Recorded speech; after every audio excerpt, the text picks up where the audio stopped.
Semua sihat? Baik. Okey, Putra Ria okey? Okey. Okey, sana okey. Okey, Paki okey? Tak okey. Kita mau. Lift macam mana? Allah Akbar. Ni mana Wise ada wakil Wise tak kat sini? Ada. Tuan-tuan dan puan, saya Fahmi Fadil. Saya datang untuk mohon sedikit masa sebab saya nak extend kontrak. Kontrak jabatan saya berkhidmat 2018 hingga 2022. Ditamatkan kontrak pada 10 Oktober tempoh hari sebab parlimen dah bubar. Jadi kehadiran saya pada malam ini adalah untuk merayu agar tuan-tuan puan-puan pertimbangkan agar saya boleh meneruskan kontrak saya sebagai ahli parlimen. Ya, bukti. Tuan-tuan puan-puan, tadi Puan Rafiza Asqalani yang juga merupakan pencadang saya.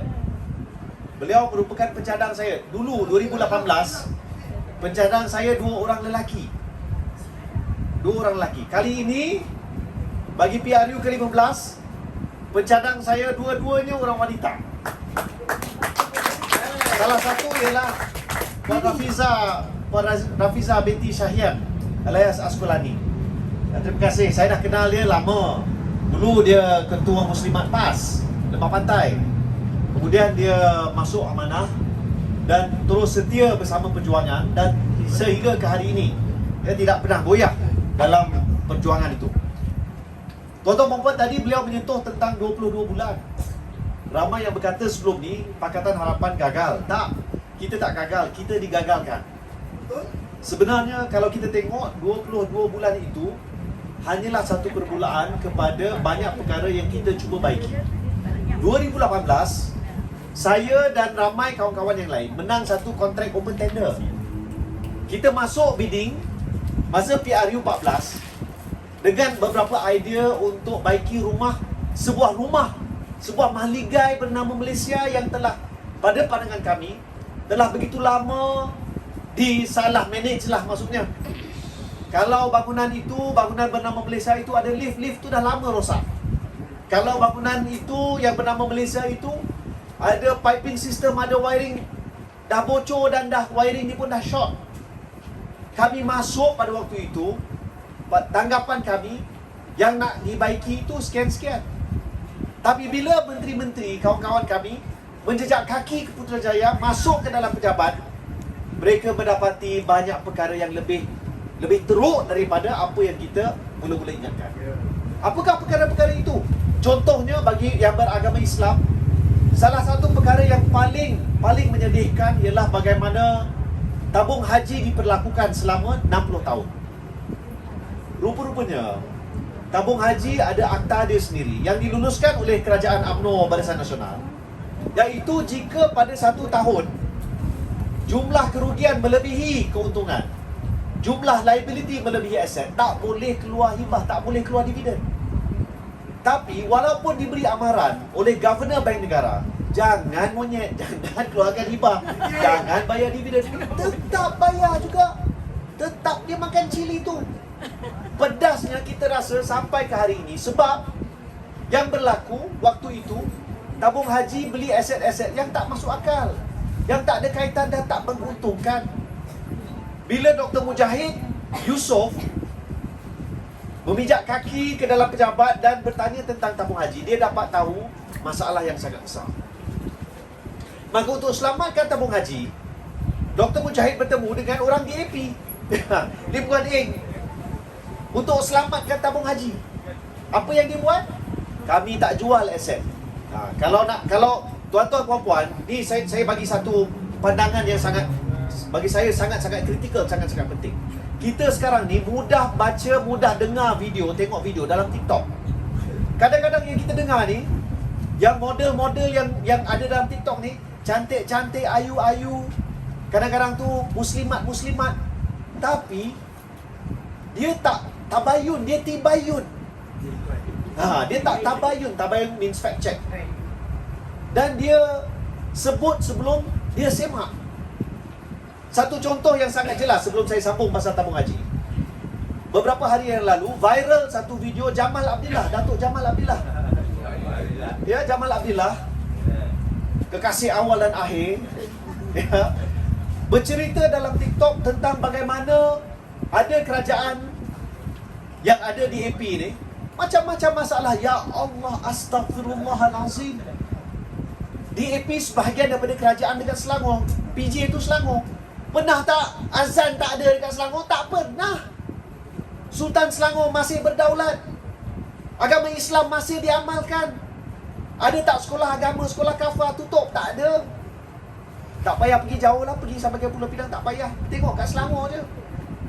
Sehingga dia terasa yang dia telah memfitnah. Hari ini dia keluarkan satu video baru.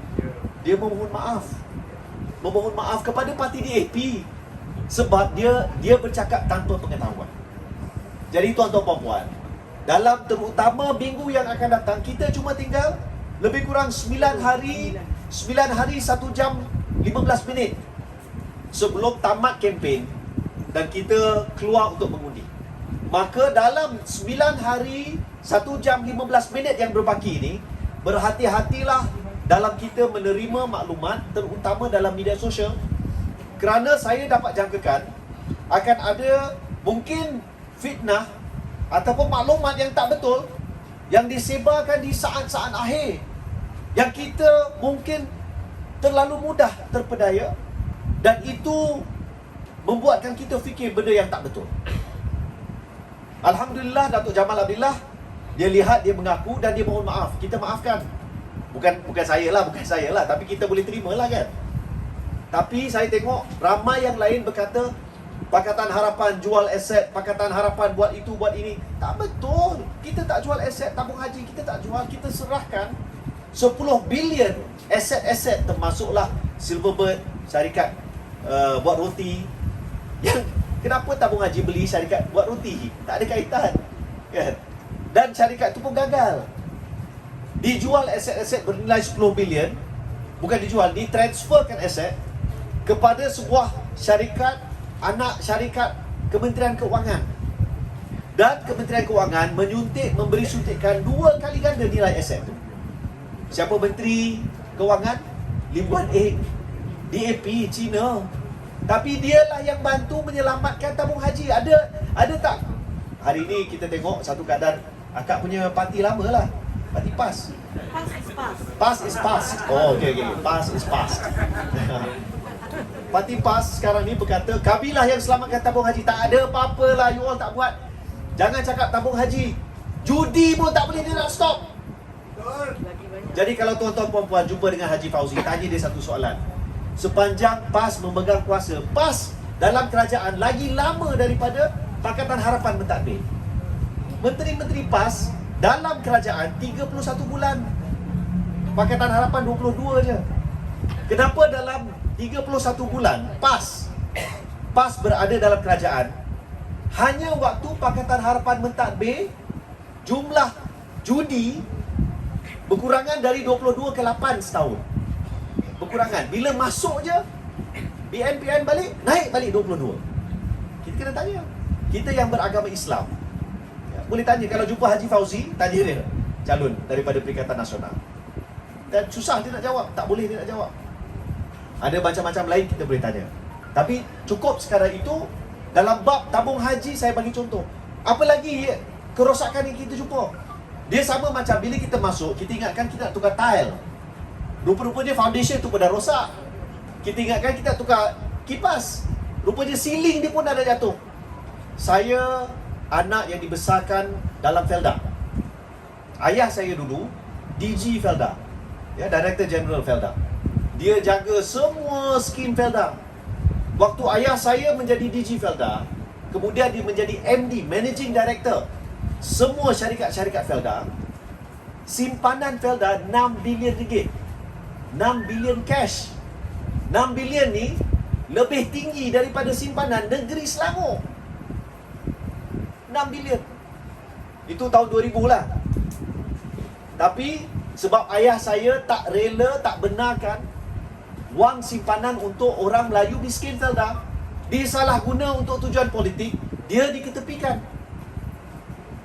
Ayah saya diketepikan. Hari ini Sebenarnya bila kita masuk jadi kerajaan, simpanan Felda pada ketika itu dari 6 bilion ringgit cuma tinggal 100 juta. Lebih kurang. Rosak. Ibu pejabat Felda dijual, tanah tu dijual, tapi duit sampai hari ni tak dapat.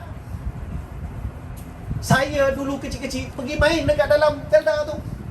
Ibu pejabat dekat Jalan Geni. Sekarang ibu pejabat pun tak ada, tanah pun tak ada, duit pun tak dapat. Yang ada hanyalah masalah yang ditinggalkan 60 tahun Barisan Nasional Mentadbir.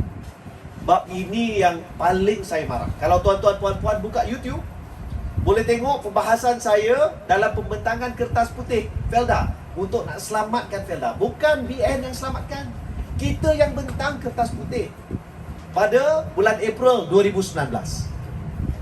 Dan waktu itu bila saya bentangkan, ayah saya ada dalam parlimen.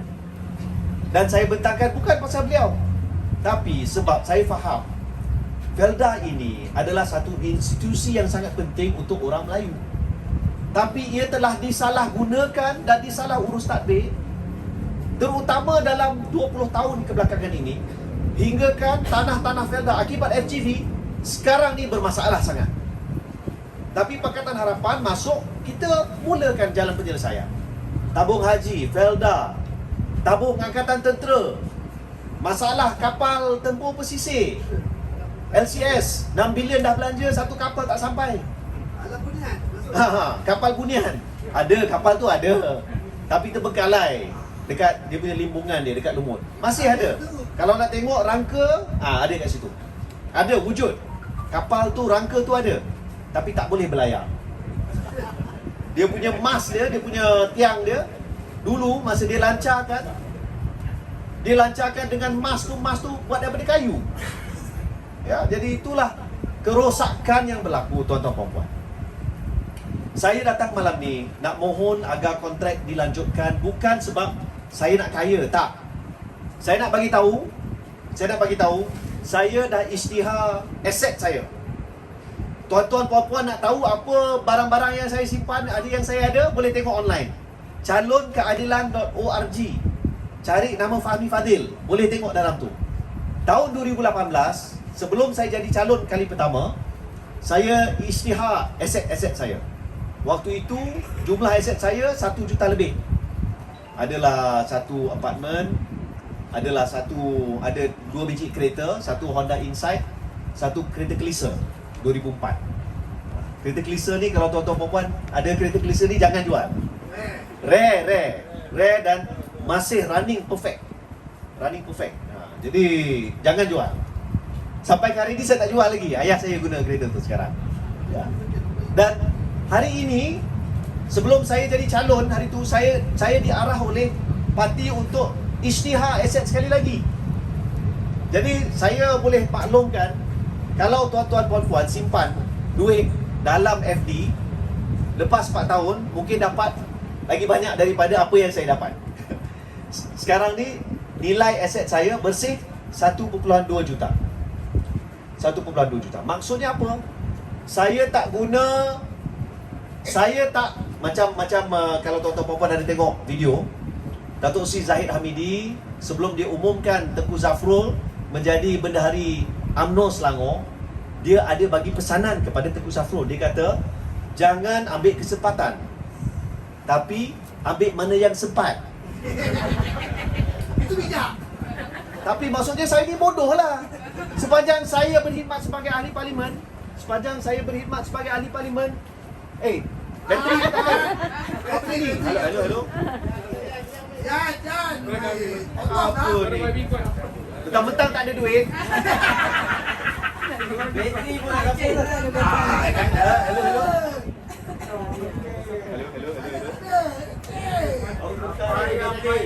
Apa ni?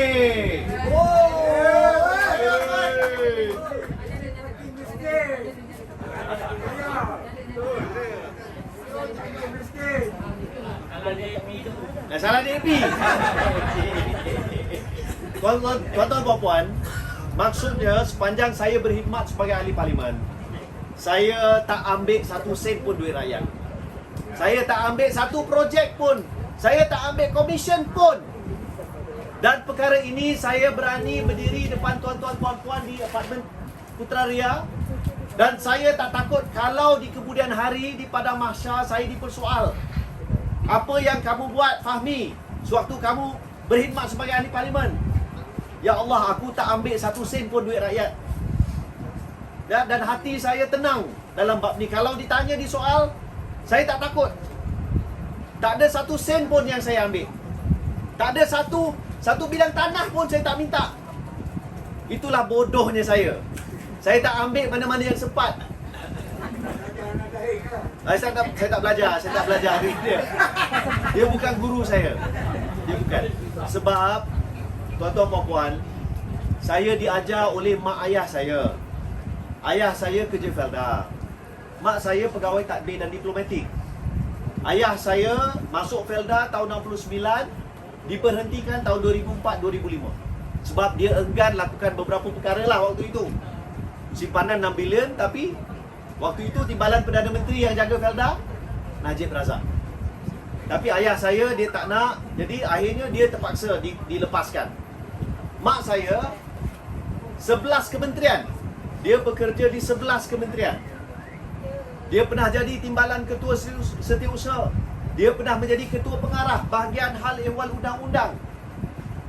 KP Bahayu ni, tuan-tuan puan-puan, untuk makluman, merupakan jabatan yang menjaga polis di Raja Malaysia, jabatan penjara, pejabat peguam negara, jabatan peguam negara.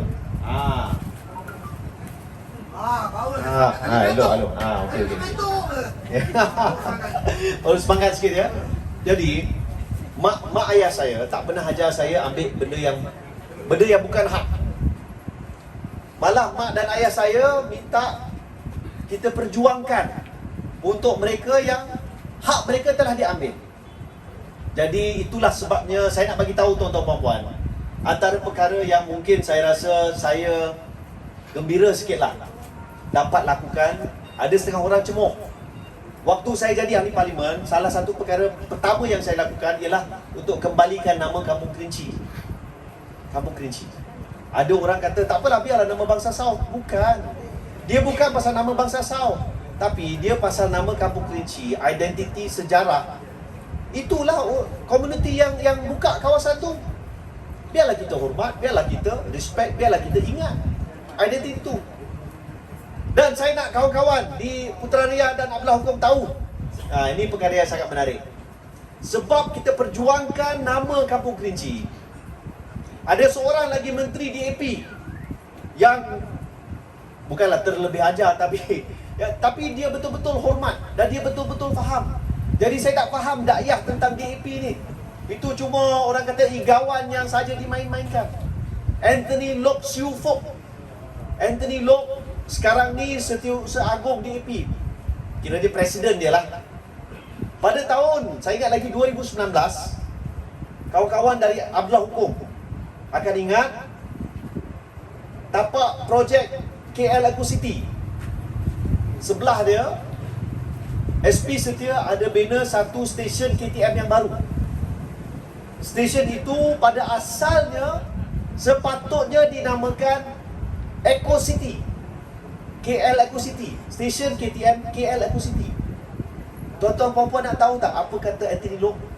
Dia kata, tak, ini kawasan Kampung Haji Abdullah Hukum, simpan nama Abdullah Hukum.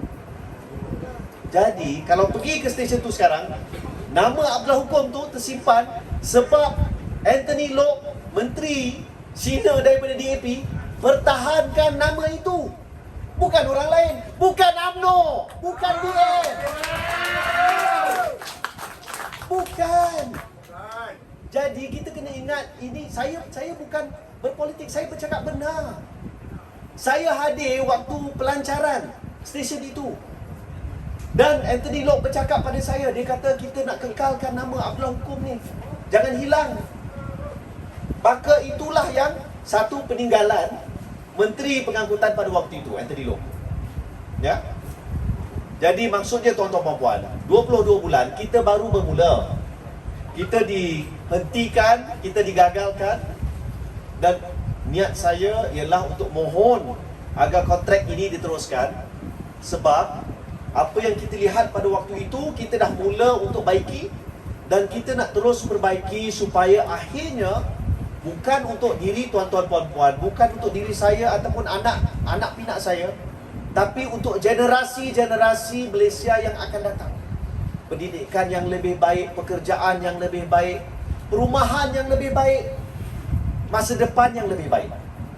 Jadi 19 November ini, saya harap tuan-tuan puan-puan akan pertimbangkan dan akan pilih kontrak untuk berikan kontrak menjaga Malaysia selama 5 tahun yang akan datang kepada Pakatan Harapan. Itu bukti. Saya ingat antara kejayaan yang mungkin orang tak tahu, sebenarnya yang disebut oleh Puan Rafiza tadi tentang rasuah tu adalah satu perkara yang sangat besar. Saya pernah bertemu dengan seorang UMNO Walot, seorang panglima besar UMNO, yang berkata kepada saya, Fahmi, YB, tahu tak, waktu Pakatan Harapan mentadbir, saya sebagai seorang businessman lebih mudah melakukan bisnes sebab tak ada rasuah. Waktu Pakatan Harapan mentadbir, lagi mudah untuk businessman UMNO buat bisnes sebab businessman UMNO mengaku tak ada rasuah. Apa dunia ni? Ya, maksudnya, dan dia jumpa saya tu selepas Pakatan Harapan ditumbangkan. Maksudnya waktu PN, kemudian PNBN, Keluarga 69, ya. Waktu itu keadaan dah kembali macam dulu-dulu. Kalau pemimpin besar UMNO, seorang UMNO Walot pun berpandangan seperti itu, semestinya saya rasa bagi ramai di luar sana, pentadbiran Pakatan Harapan yang tulus, yang ikhlas, yang tolak rasuah, insya-Allah akan mendatangkan satu kebaikan kepada negara kita. Cukuplah negara kita dijarah, cukuplah negara kita aset-asetnya, duit rakyat dicuri. Cukuplah.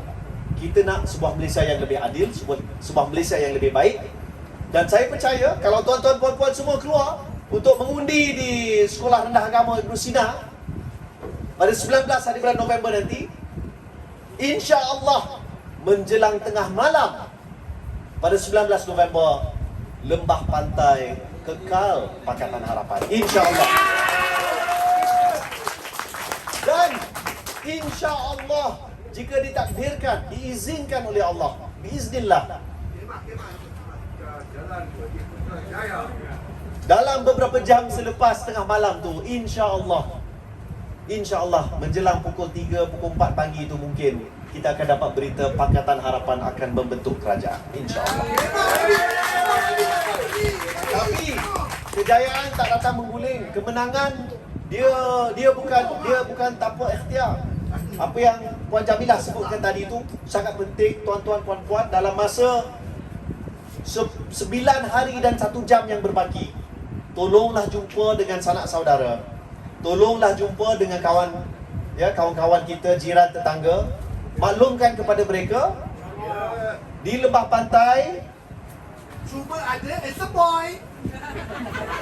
pilih calon nombor 3. Ya. Jadi setakat dahulu kepada semua saya doakan sihat walafiat, ya, dan saya sebenarnya excited gila ni. tinggal yalah, kita semua yang dalam perjuangan ni daripada dulu ya, Kak Rafiza. Kita rasa kemenangan 2018 tu adalah kemenangan yang manis, tapi bila kita digagalkan, ia menjadi satu pengajaran. Jangan lupa asal usul, jangan lupa siapa yang memenangkan. 2018 saya menang bukan sebab saya cuma ada satu undi je. Saya mengundi dekat SMK Seri Pantai. Tapi pada tahun itu saya menang sebab rakyat percaya, dan rakyat seperti tuan-tuan puan-puan lah yang memenangkan saya. 2018 tak ada siapa percaya. Siapa Fahmi Fadil? Siapa dia? Dia tak jelita macam Nur Izzah. Dia bukan binti ataupun bin Anwar Ibrahim. Dia Fahmi bin Fadil. Siapa Fadil? Siapa Fahmi? Malah ada orang ingat saya dengan Faiz Fadil adik-beradik. Ada orang setengah orang ingat Fadil tu Fadil no, bukan. Tapi waktu itu memberi peluang untuk saya membuktikan bahawa sepanjang saya berkhidmat, saya rasa tuan-tuan dan puan-puan pun tahu, saya tak pernah tinggalkan lembah pantai. Saya sentiasa berada bersama lembah pantai. Dan insya-Allah kalau ditakdirkan menang, saya akan terus bersama lembah pantai. Rabi, tumpang tak lagi tu. Allah. Benda yang tak siap kita akan usahakan. Ya. Tapi apa kita kemah ni? Insya-Allah ya. Dengan berkat doa dan usaha, insya-Allah kita akan berjaya. Tuan-tuan puan-puan, percayalah. Jadi setakat dahulu, wabillahi taufiq wal hidayah. Assalamualaikum warahmatullahi wabarakatuh. Terima kasih. Kita boleh ya Bang Din? Bukan lawan. Okey, bolehlah Bang Din. Sekian wabillahi taufiq wal hidayah. Assalamualaikum warahmatullahi wabarakatuh. Terima kasih.